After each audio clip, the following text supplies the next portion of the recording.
Salut la team Alien, aujourd'hui nous allons parler de Alien 3.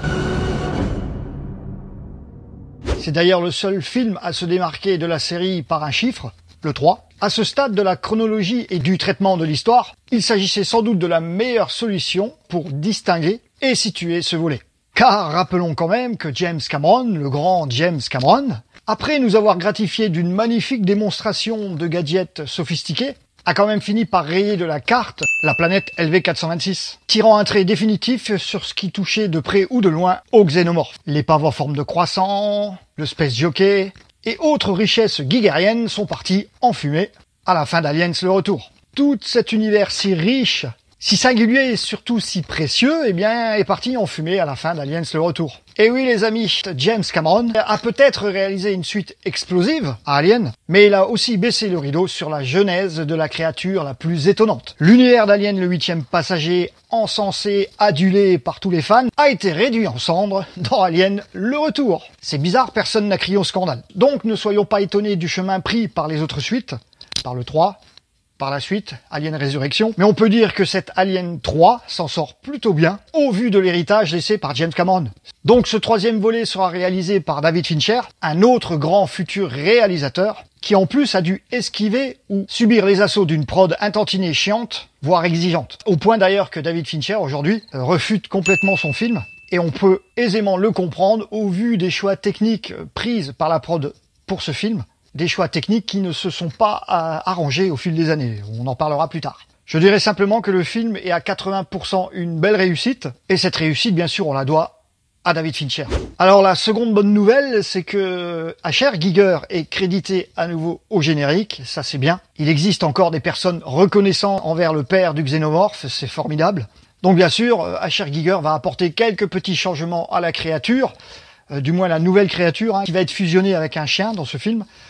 Pour lui donner un aspect un peu plus quadrupède et un peu plus vif. C'est là où le bas va blesser. Pas par rapport à H.R. Giger, mais par rapport aux moyens mis en œuvre pour mettre en image cette créature.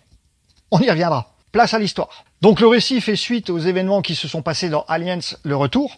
Autrement dit, en 2179, Ripley s'en est encore sorti, bien évidemment, et a une fois de plus misé sur l'hypersommeil pour retrouver une Terre un peu plus clémente, notre Terre. Elle sera accompagnée cette fois de la petite Rebecca, dit Newt, du soldat Hick et de ce qu'il reste de Bishop. Le voyage ne va pas durer longtemps car des événements inhabituels vont bouleverser la tranquillité des occupants. Et là, David Fincher nous gratifie d'un générique agrémenté de séquences courtes et édifiantes pour justement faire suite et raccord à Aliens le Retour. Enfin, à ce que nous a laissé James Cameron dans Aliens le Retour. Autrement dit, pas grand-chose. Cependant, ce troisième film va se raccrocher au principe de naissance et de propagation du xénomorphe et va simplement émettre l'hypothèse que des œufs se soient retrouvés dans le vaisseau spatial dans lequel se retrouvent Ripley et les survivants à la fin de Aliens le Retour. Alors en revenant à Aliens 3, on appréciera justement cette intro que je trouve soignée artistiquement et convaincante en termes d'explication.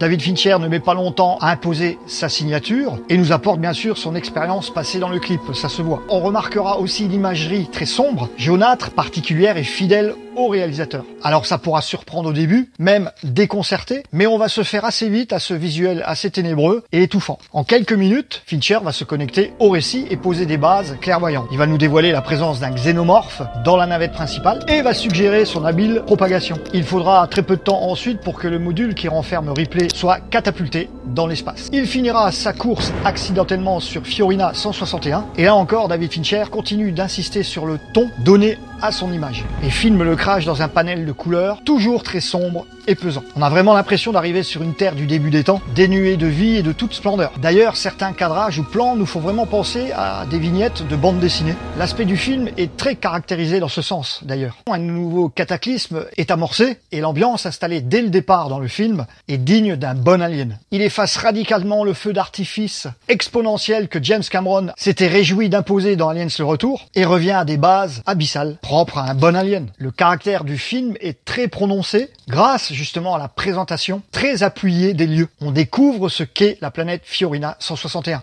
Une planète morte et vouée à ne recevoir aucune attention. Cependant, on va vite découvrir qu'il y a de la vie sur cette planète, en commençant par la présentation d'une magnifique architecture sur laquelle David Fincher va déployer toute sa patte artistique. On est face là à un mix incroyable entre une prison d'acier et une fonderie dont les hauts fourneaux fusionnants sont comme d'immenses pyramides au milieu de nulle part. Et là, David Fincher, le réalisateur, va jouer sur la comparaison avec Alien le 8e passager et donner à cet endroit des signes distinctifs. Souvenez-vous bien du Nostromo, cet immense cargo spatial dont les entrailles nous dévoilaient d'immenses entrepôts abbatiales. Alors on retrouvera une vraie similitude dans la façon de filmer tous les décors de Alien 3 et on sent que Fincher veut instaurer un climat identique à Alien le 8e passager et donne toute son importance à la scénographie pour que chaque endroit fusionne avec la terreur qu'il habite. Il y a donc un vrai lien artistique avec cet Alien, le 8e passager, et je remercie David Fincher pour ce choix, car il a su restituer l'atmosphère kabbalistique de celui-ci. Le décor étant planté, Ripley va être recueilli par un noyau d'hommes aux allures de moines. On apprendra que ces hommes sont en tout 25 à vivre sur Fiorina 161, et ne sont pas des moines bien évidemment, mais ce sont tous des criminels, des violeurs, et même fous alliés.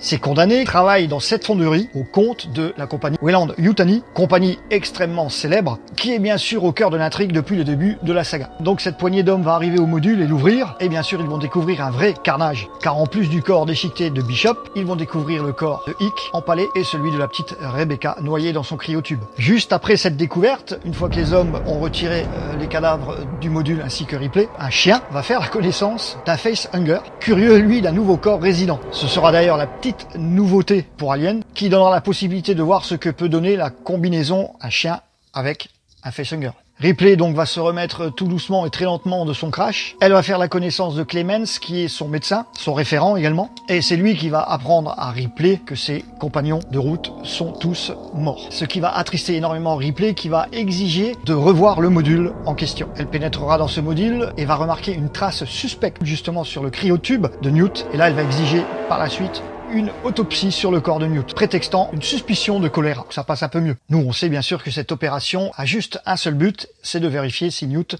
n'a pas été contaminé par un facehunger. Là encore, David Fincher décortique l'autopsie en la suggérant par des images éclairs, des coupes très courtes et très significatives. Cette scène, bien sûr, est sans concession et elle fonctionne bien sur le plan émotionnel car nous avions eu le temps de se familiariser avec la petite Newt dans Aliens le Retour. Il est clair donc qu'après ce passage, cette autopsie, Alien 3 annonce d'emblée son style très dark et il est clair qu'il ne va pas suivre la surenchère technologique du précédent volet. En effet, on retrouve vraiment une ambiance anxiogène identique au premier Alien. C'est vraiment une recette qui me plaît, car David Fincher, pour certains plans seulement, soignera chaque attaque du xénomorphe à un tel point qu'il nous renverra vraiment au premier Alien. Oui, je dis certains plans car les effets numériques vont quelque peu perturber ce maestrat artistique. Revenons au film. Ripley sera bien sûr rassuré de ne rien trouver dans le petit corps de la petite Newt, mais va continuer quand même d'éprouver quelques inquiétudes, et en plus de ça, quelque chose de malaisant en elle. Suite à cette autopsie, Ripley formulera quand même une autre demande, auprès cette fois du directeur de la prison, Andrew, un homme plutôt affable et très protocolaire, qui donnera l'autorisation de jeter les deux corps dans un des deux hauts fourneaux.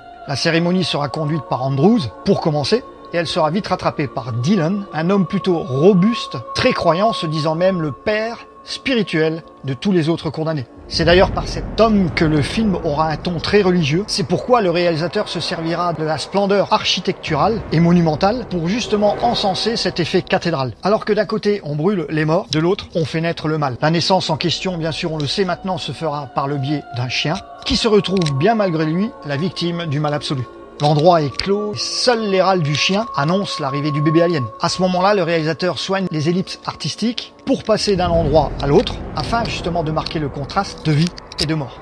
Il sait y faire bien sûr en faisant se confronter deux scènes, celle de la crémation des corps et celle du chien, pour ainsi magnifier le désastre à venir. Oui, je dirais qu'il y a dans cette scène une vraie beauté et une vraie excitation. Celle enfin de revoir revivre une créature emblématique à laquelle on va attacher une vraie admiration. On sent encore une fois que David Fincher va prêter au xénomorphe toute son attention pour nous rappeler Alien le 8e passager. Cette nouvelle naissance est extrêmement convaincante et David Fincher appuie sur des effets gore très vifs pour l'expulsion du corps étranger.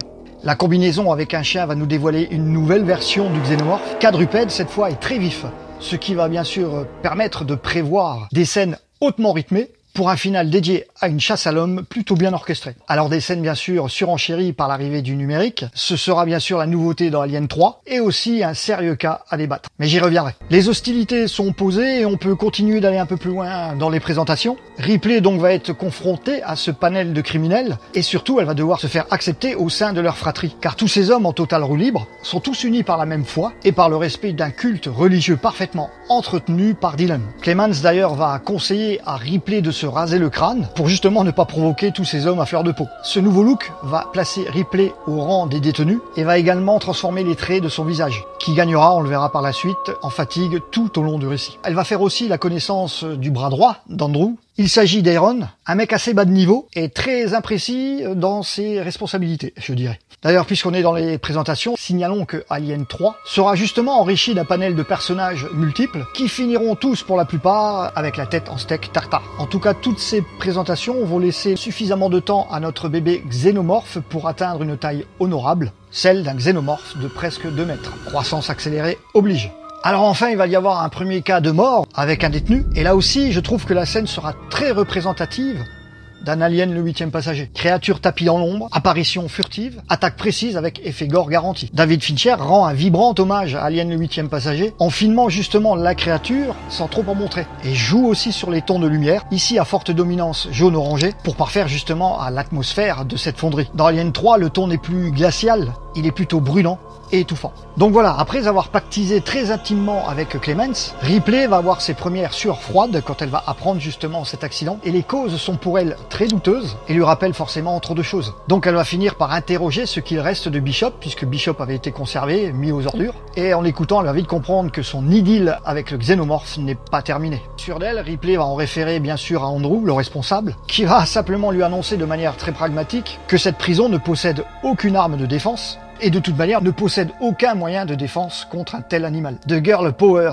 démentielle, Ripley se retrouve totalement démunie. D'autant qu'elle commence à ressentir de drôles de douleurs dans le ventre. Alors voilà, ce troisième volet pourra déstabiliser, car il va effectivement marquer à jamais le personnage de Ripley, qui va devoir subir les pires affronts, comme l'humiliation. Elle sera battue et même soumise au viol. Toutes ces attaques au sein de cette fonderie, de ce pénitencier, vont montrer l'extrême fragilité de Ripley. Oui, Ripley est très fragile. Son image de femme est souillée et elle en sera bien sûr très affectée. Alors rien ne va s'arranger car il va y avoir d'autres attaques, à commencer par l'infirmerie, et Ripley va assister impuissante à la mort de Clemens et enfin va se retrouver face au xénomorphe. David Fincher nous offre un très beau plan de la bête face à la belle. Je marque ma première petite parenthèse car bien avant ce face-à-face, on voit arriver l'alien vers Ripley sur ses 4 pattes, et si l'effet numérique est assez réussi, pour l'époque, il tranche trop avec les plans beaucoup plus tangibles de la créature. Et ce sera pareil pour d'autres plans, notamment à la fin, où le numérique prendra trop le dessus par rapport au reste. Ce sera mon seul bémol pour ce film, car pour le reste, je suis assez admiratif du travail réalisé par David Fincher et son habileté à insuffler une vraie similitude à Alien, le 8e passager. Dommage que le numérique ait gâché ce travail de précision, car tous les plans physiques de l'Alien sont hyper soignés et très représentatifs du travail de Giger. On retrouve bien là notre xénomorphe original. Sans son univers, cependant, bien sûr, puisqu'il a été soumis à une énorme explosion nucléaire dans Aliens le Retour. Sacré James! Alors ici, l'univers planté est beaucoup plus industriel, plus géométrique, plus architectural. Et le réalisateur en prend terriblement compte dans tous les plans pour vraiment parfaire à une atmosphère suffocante. Alors on voit souvent les fours extrêmement profonds de la fonderie, mais pour le reste, on est souvent plongé dans de vastes endroits où toutes les armatures métalliques nous font vraiment penser à la nef d'une cathédrale. L'habileté de la réalisation a été justement d'agencer ce décor de manière à nous donner vraiment l'impression de se retrouver dans les coursives du Nostromo. En plus caniculaire, bien sûr. C'est l'endroit idéal pour parfaire aux besoins de notre xénomorphe, qui, dans Alien 3, aura pour seule préoccupation de trépaner les têtes de nos détenus complètement désarçonnés. On a affaire à un vrai prédateur, à un chasseur qui, dans la dernière partie du film, va devenir un sprinter hors pair, tout ça grâce aux effets numériques, sans pour autant que cela apporte vraiment l'effet escompté. En attendant, Ripley a du souci à se faire, car ce qui devait être abordé un jour sera abordé dans Alien 3, qu'on le veuille ou non.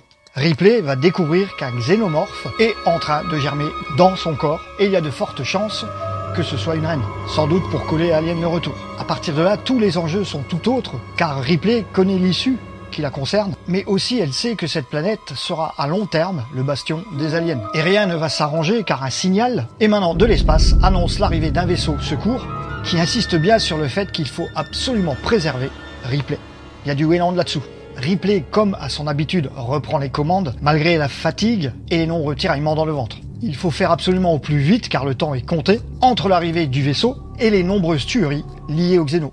Alors en termes d'entraide, ça se rétrécit bien sûr, il ne restera que quelques détenus, mais il faudra surtout compter sur l'aide de Dillon et de Heron afin de trouver une issue fatale pour le xénomorphe. Et la seule arme qu'il leur reste, c'est ce plomb en fusion produit par les immenses fours de la fonderie. L'idée sera de ramener le xénomorphe dans un des creusets de la fonderie dans lequel sera vidé le plomb en fusion. C'est ce plan d'attaque qui va bien sûr nous emmener dans un méandre de tunnels interminable, crasseux et imprévisible. Autant dire qu'un tel terrain de chasse est parfait pour nous faire basculer dans un survival échaudé où l'homme va volontairement servir d'appât pour attirer la bête dans ce redoutable piège. Donc c'est à ce moment-là du film, comme je le disais tout à l'heure, qu'on va découvrir un xénomorphe extrêmement speedé et virulent et qui se trouvera en désaccord avec d'autres plans de la créature beaucoup plus palpables, beaucoup plus réalistes. En effet, dans cette chasse à l'homme, dont l'issue est de déjouer la voracité de la bête, on passe de plans posés avec un alien palpable et extrêmement convaincant, bien en chair, à des plans numériques montrant un alien très affûté,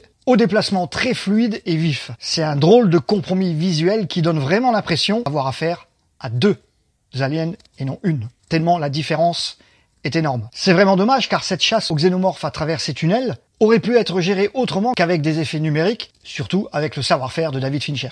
Heureusement, le film continuera de nous mettre en exergue tout le potentiel artistique et anxiogène indispensable à un bon alien et ne s'attardera pas trop finalement sur les scènes numériques. Et on sent bien que le réalisateur opte plus pour des plans tangibles, réalistes de la créature, tellement plus convaincants, qui savent vraiment mettre en valeur l'alien. Donc cette course dans les tunnels est agrémentée par l'arrivée du vaisseau, un vaisseau tant attendu, et on remarquera aussi l'arrivée d'un homme mystérieux, vêtu d'un impair, dont le visage est à moitié dissimulé derrière une écharpe. Ça sent le mauvais plan, effectivement. À ce moment-là, Ripley va devoir passer par le sens du sacrifice, ce qui ne semble pas trop lui faire peur, car elle connaît toutes les retombées si une telle créature, en plus une reine, pouvait tomber entre les mains de la compagnie Weyland. Elle ira même jusqu'à rencontrer le xénomorphe lui-même pour assurer sa propre mort. Seulement la bête ressent trop en elle un espoir de propagation en masse et lui laissera la vie sauve.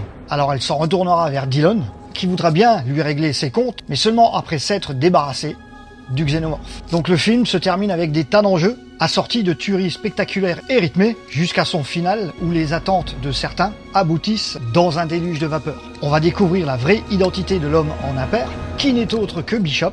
Enfin, disons plutôt que c'est l'homme de chair et d'os qui a servi de modèle à Bishop. Car oui, cet homme n'est autre que Michael Weyland, le fondateur de Weyland-Yutani. Il va bien sûr promettre à Ripley une prise en charge médicale sécurisée et sans embûche, sauf que la bûche, Ripley la voit arriver et va opter pour sa solution finale. On peut dire que Alien 3 ne recule devant aucune noirceur, aucun sacrifice et marque de son saut morbide l'étape définitive qui obligera la suite, Alien Résurrection, de changer complètement de cap. Tout a été fait de toute manière pour qu'un jour on ne puisse plus aboutir à un bon sens ou aboutir à une lecture fluide et correcte des origines. C'était déjà plié dans Alien le Retour. Il faudra revenir en arrière pour y parvenir. Ouais, et encore, on sait que peu de personnes y ont trouvé leur bonheur. En tout cas, ce volet, ce troisième volet, possède de vraies qualités artistiques, encore une fois. Il y a la planète Fiorina 161, cette fonderie pénitentiaire, ces condamnés et cobayes, et bien sûr, la créature, l'alien, le xénomorphe, l'unique xénomorphe. On sent bien que ce film revient vraiment aux bases, au principe qu'avait laissé Alien le 8e passager, c'est-à-dire une poignée d'hommes face à une seule créature. Tout ça dans un lieu clos et sans issue. Tout comme l'a été le Nostromo, qui ne laissait aucune issue de fuite possible. J'ai ressenti en regardant Alien 3, et je ressens toujours, un vrai hommage à Alien le 8e passager, qui clôture à sa manière la jeunesse de Ripley, qui a combattu, en tant que femme, une des créatures les plus mythiques du cinéma. J'aime ce film, même si le choix du numérique est très discutable, car en effet, certaines scènes de l'alien en speedé sont plus du tout réalistes, et tranchent amèrement avec le magnifique travail que David Fincher a fait avec des cadrages de l'alien tangible et vraiment réalistes. On voit qu'il a usé des mêmes techniques que Ridley Scott à l'époque, en se servant de jets de vapeur, de lumière stromboscopique, et franchement, c'est hyper concluant, quoi. C'est beau, Et on est vraiment sur la vraie apparence structurelle biomécanique de la créature originelle. Vraiment bravo pour ça. Et bravo aussi pour le style entretenu par le réalisateur, qui donne vraiment l'impression de feuilleter une bande dessinée avec ses plans, ses cadres, surtout au début du film.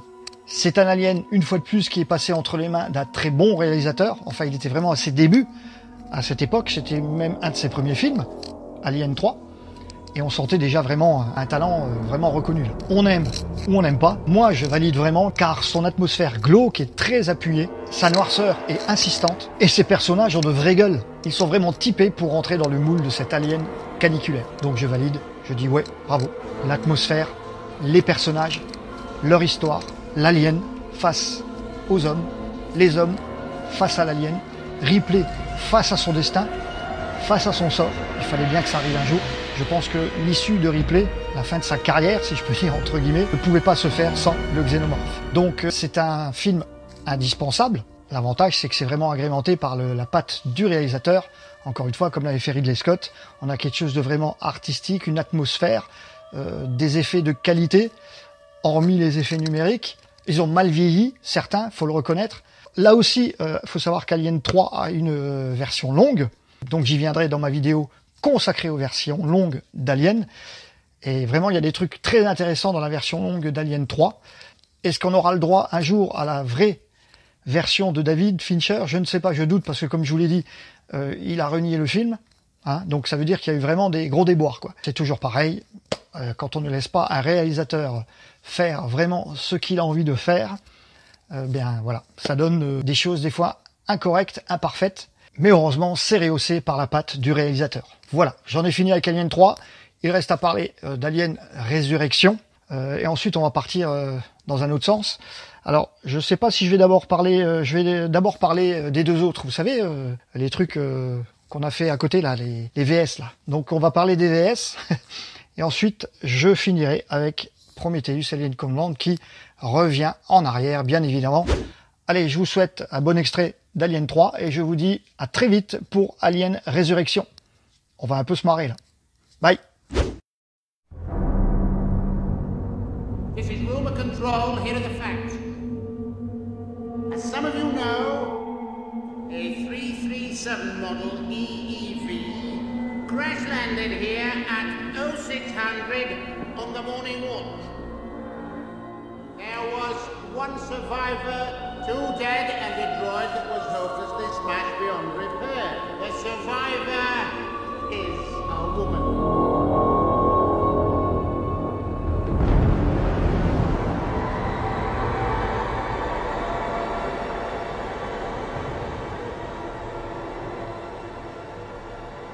My name is Clemens.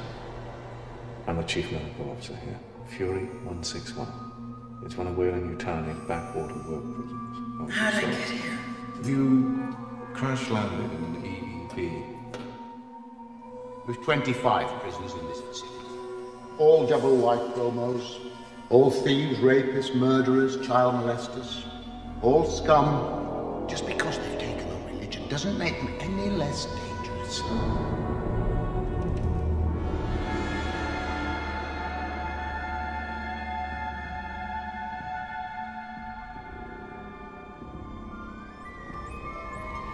Prisoners has been killed. Really? I found something at the accident site, just a bit away from where it happened. A mark, a burn. Rather like the one you found in the girl's cryotube. The dragon slaughtered my pigs. It was nobody can stop it.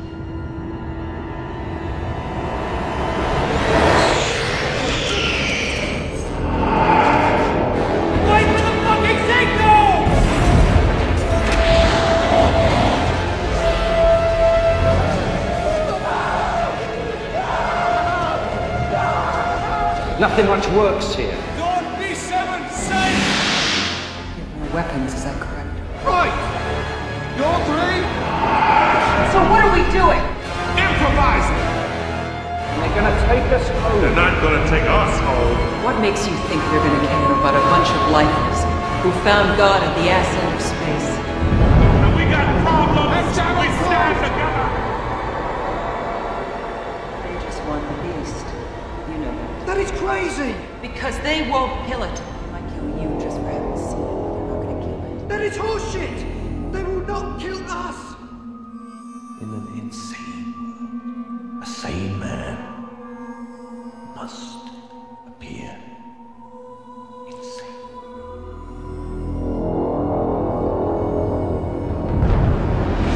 The apocalypse is upon us. Let us be ready. Let your mercy be just.